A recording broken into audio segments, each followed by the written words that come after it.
Hey everybody, welcome back to Man Sewing. I'm so glad you're following along. I've got another fantastic quilt tutorial for you today. Now the reason I say it's fantastic is because I think I came up with it, right? And it's a funny little story I'll tell as quickly as I can. I designed a fabric line years ago, so don't go hunting for it. And they didn't send me enough for my sample yardage right before the show that I was going to quilt the quilt for and go off and sell the fabric. And so I had to piece and curve and use little bits everywhere to use what I could in the fabric line to put together a quilt that looked a lot like this behind me here, right? So I want to walk you through the building of the background of the Dancing Dots quilt. If you look real carefully, there's both straight and some curved piecing in here, right? And then these circles are just simply appliqued right on top with fusible web and then free motion stitched. Again, another great place to be practicing your free motion machine quilting. You really don't need much for supplies. You could certainly work from your stash on this. My very first one I did to build enough background to put my fabric line on top of. Today I'm using, Kona Cotton comes from Robert Coffin is what I'm really trying to say. And it's called Overcast is the name of their colorway. And then we're also going to use this really cool little print. This is Patrick Lowe's. And hey, Patrick, thanks again, man. I love you out there. Another great man that's sewing along and quilting along and designing. But he's got some really cool little micro prints we're going to use for these great dots in the background. So I could talk about it all day, but I bet you want to see how this thing comes together, right? So I've already unpacked these colors like this as I unpacked it. So I've rearranged it kind of looking from my darkest to my lightest in my values. I have between 3 and 4 of the strips of each of my colors, okay? So we are gonna work across our palette right here, going from dark to light, just one strip at a time. And I'm gonna take these. Now, I just unpacked this, so I did forget to cut the selvages off, so please cut your selvages off. So as I'm pulling these two up right now, I'm going to quickly and hopefully very straight cut those selvages off. And I did it so you couldn't see it, so we can't really tell, haha. So here we go. I'm gonna do a 1/4 inch seam allowance and I'm joining the 2.5 inch sides together. And I am gonna literally do that, where I go through and I go from dark all the way to light. So here would be my third one with one strip from each color. And I'm just gonna sew and sew and sew until, check this out, right? We have miles and miles and miles and miles and miles and miles and miles and miles and miles of this fantastic one strip, right? That's 2.5 inches long. Next step, I'm gonna get this out of the way so I can show you we're going to start cutting this back down. So I want you to get all of this together, at least one color section first, so that I can go ahead and get myself cleaned up and show you what's coming next. Be right back. Okay, now, a lot of you probably don't have a 50 or larger cutting mat at home, but that's okay. We're just gonna make single cuts through here, but I marked on one edge of my table over here, all the way down to this blue tape line, and that is 50 inches. And the reason we wanna go 50 inches is I want at least 2 colors to show up in each of my rows. Now look at the quilt with me real quick, please. If you see right up here is probably a good place. You can see that there is 1 and then 2 color, right? 1 and then 2 colors in each of my rows. And I get that, like I said, by doing 50 inches. We're gonna do some curve piecing. So this doesn't have to be exactly 50 inches, but I just taped with my blue tape where my mark's gonna be. And now I'm gonna come down here and I'm just going to cut. I do want you to keep these in order, okay? So this is gonna be one piece here. And now I'm gonna slide the other piece down. Some of you might wanna cut just one at a time as you go. Some of you might wanna cut them all at 50 inches. However you choose, just keep them in the color order. Because if you also look at the quilt behind me, you'll see that the fabric feels darker at the bottom and then gets lighter at the top. And I just realized we have the quilt hanging upside down for you. Whoa, that'll make you a little dizzy, but at least we now have the quilt right side up for you. I'm glad you got a good chuckle out of that at home. Now, back to what I was saying. I want to have the lighter fabrics at the top and the darker feel of the fabrics down below. And that comes through both the piecing and the position and the color of our applique.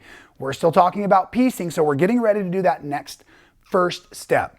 Now, I mentioned that I wanted to have 2 sections of color in each row. And the next step I want you to look at is when you're joining the fabrics, you want to put the same colors next to each other. So if you look real close, that is not correct. You want to take and spin this just like that so that the colors match up exactly, okay? Because that's going to help that transition of the blend of color. The first seam I make is a straight seam just to get myself a little bit of bulk coming off of the border. So let's go ahead and do that. Now, you will have done 2 complete sets of color, right? Because you're going to go from your dark at the edge to the light in the middle, and then from the light in the middle back to the dark at the other edge. So I'm going to show you how to do a little bit of this straight piecing and a little of the curve piecing, and I'm going to let you be creative from there.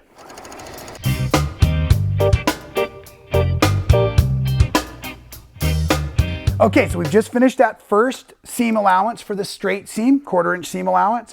Now we're going to come on over to our ironing surface and we're going to press this out. And then I'm going to start doing some curved piecing. We have a real fun tutorial for our curved pieced quilt out there where I go in depth with the curved piecing. I'll show you a bit more of that now. In that tutorial though, I do talk about starting with like 22-inch strips for your practice. As you're working on curved piecing, the longer your strips, the more practice you probably should have. So watch that tutorial if you're uncomfortable with this also, and you'll get some other tips, I'm sure, because I don't remember what I said back then. But I'll walk you through this as well as I can. Okay? So we now have that first straight one. And I'm going to rotate it because this is my dark, this is my medium heading towards my light. And I'm going to need one more strip at 50 inches. Nice little anchor there for me.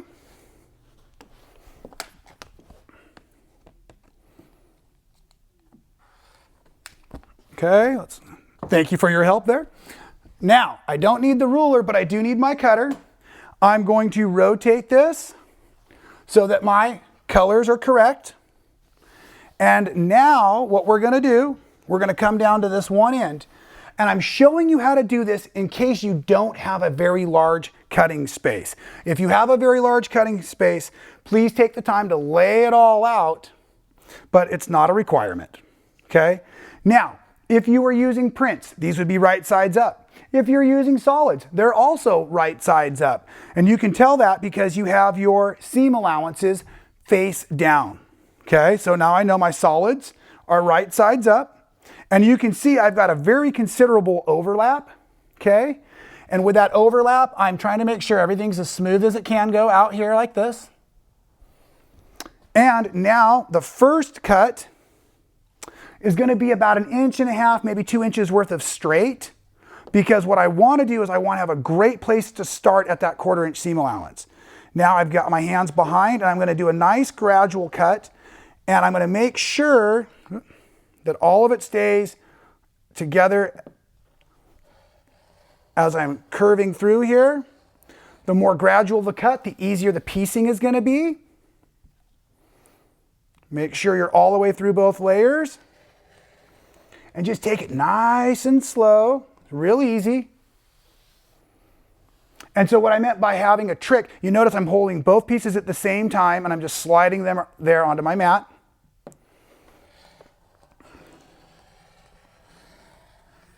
And let's finish out to the end there.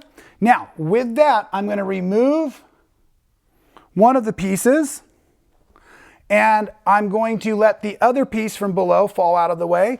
And it doesn't matter if this gets disorganized because we did our straight cut at the beginning. And that's what's so important about that, is I was lining myself up right at the beginning, and now I'm just going to literally let these curves come together. And it's kind of a braiding technique with your hands. So I want to go ahead and start right on that straight part, 1/4 inch seam allowance. Now I have each of the strips in my hand, and I'm making sure the strips are not under my foot, but on top of the presser foot, because I've done that before too, and couldn't figure out why it wouldn't sew very well. So now I'm going to go nice and slow. Use your needle down for this. And then as I approach the curve, I'm just letting both fabrics weave together. And I'm just looking at the edge of my presser foot, no pins necessary. And now I'm coming out of that hip, down into the valley. Can you tell I used to work construction? I use a lot of construction terms. Hips and valleys comes from roofing, actually.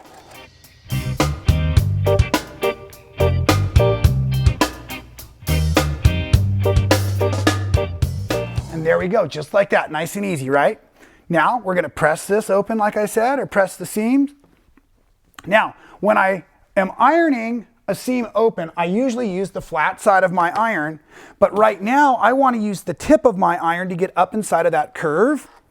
So instead of using the butt end, I'm going to use the tip, and I'm going to start setting that seam and then pressing it back, setting the seam, pressing it back, right there.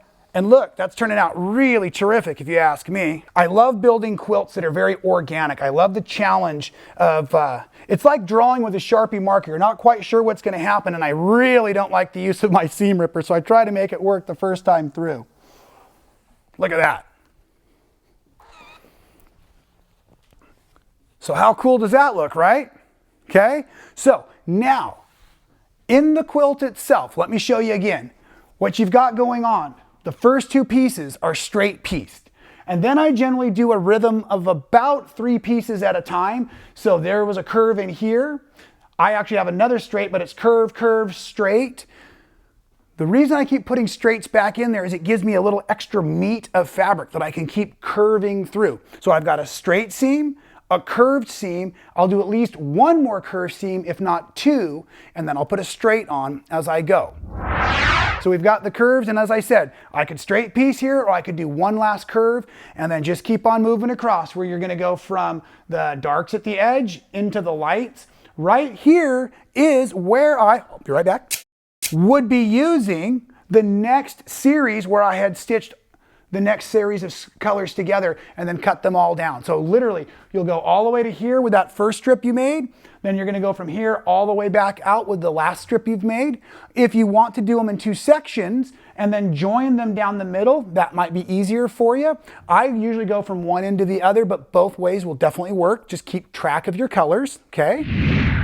All right, so once you've got your entire background built, yes, all of that, it's time to play with your applique. And of course, you could use any shapes you like, but you know, every New Year's I bust out my circle cutter and have an awfully good time with this thing, right? So let me show you how I do this. And like I said, I use that Basically Patrick by Patrick Lowes because I liked the colors and I loved the little bit of print that was inside. Now, originally, I started putting fusible web on all of the great colors, but as I started laying them out, I realized I wanted to stay monochrome using the blues and the purples. So what I'm going to show you is that I have already pre-fused a bunch of the 5-inch squares with fusible web on the back.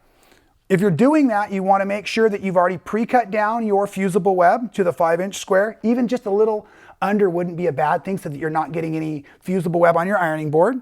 Okay, you've got your fabric face down, so you're just going to put that fuse there. You're going to hit it real quick. This is the Heat and Bond Featherlight, so it just takes a second. Okay, so it's fused. Now, once it's fused, we're going to use our circle cutter. Now, the circle cutter goes from about 1.5 inches all the way up to, I think, something like 7 or 8 inches. It works great when you're making a big circle. The way it's designed to work is you're going to set your pivot point, and it's just going to rotate real nice and easy. Okay, but the smaller circles take a little bit of initiative to get started, so watch this real careful. What you want to do is you want to set your pivot point, and I am checking with my blade to make sure that I'm on the fabric all the way around. And now what I'm doing is I'm pressing down. I've got pressure coming through my knuckle here, but I'm going to use this as my motor. So the left hand is coming around to help, because the smaller the circle, the harder it is to get started. Right? And once you have that, your circle pops right out like this. And in my quilt, I just would cut a few circles at a time, making sure I had plenty of fabric all the way around. And I started by maybe making 2 or 3 of the small ones. And then I would usually choose a new size. And the way you do a different size with your circle cutter is you just move this part here, just slide that back a little bit, and then you're going to make sure you've got just enough room. You can always start with the left hand if you want. Oh, I must have slipped a little bit, so I'm going to finish going all the way around the circle so it makes it nice. I start, like I said, I slipped a little bit, but I have a perfect circle when I'm done. So I just go through, let's close that blade before we walk away from it. Be safe, right? So I just go through and I start positioning the circles. Now, while I'm positioning the circles, I want you to think about a few things. Number one, there's no pattern. So this is completely up to you and your creativity. So enjoy the process, but don't iron it right away. I want you to put all your circles out. And what I really do is I spend at least 24 hours looking at it. I mean, looking at it and looking at it. And then go away and then come back and look at it again so you get fresh eyes, because you really want to get a good feel for the way you want your quilt to look. So look carefully. Down near the bottom, I've put my darker, my larger circles, and they are closer together. Up here in the top, I have my lighter or my smaller of my dark circles, and they're further apart. And that helps us give our movement and our shape and our color value some real activity in there, right? So it's lots and lots of fun. As you're approaching your quilt, just simply peel the paper off, right? And if you haven't seen this trick before, sometimes with a perfect circle, it's hard to get an edge. So you can take a straight pin, score it, fold it over, and it starts to peel right off for you. So I do want you to have the paper off all of your circles before you start to stick them up on your quilt, right? Don't let me forget that one. Before you start to stick them up on your quilt, now you make sure they're perfect. The next day, you're going to iron them down. And once they are ironed down, all you're going to do is, starting in the middle of your quilt, I didn't say that quite right. What you're going to really do is you're going to make sure it is basted and backed first, and then we're going to prepare to machine quilt it. So you've ironed your applique down, you put your backing, your batting, your top, it's basted. Now when we get to the free motion machine, we're going to start in the middle area, and I literally just stitch around the circle, and then I go out into the field. And then I stitch around a circle and I go out into the field. You could satin stitch or you could blanket stitch your appliques if you like. This is not going to be a washable project for me, so this is going to hold up very nicely. And I was thinking in my free motion, I just love the free motion quilting that's going on out there in these modern quilts. So also, I wanted some linear look over here and I wanted some bubbly texture over here. So I was playing with introducing the straight lines in other spots. So this right now is one of my favorite quilts that I have quilted because I had so much fun playing with the design and the shape and the motif and the color. And I am so glad you were here all day today to see us doing that here at Man Sewing.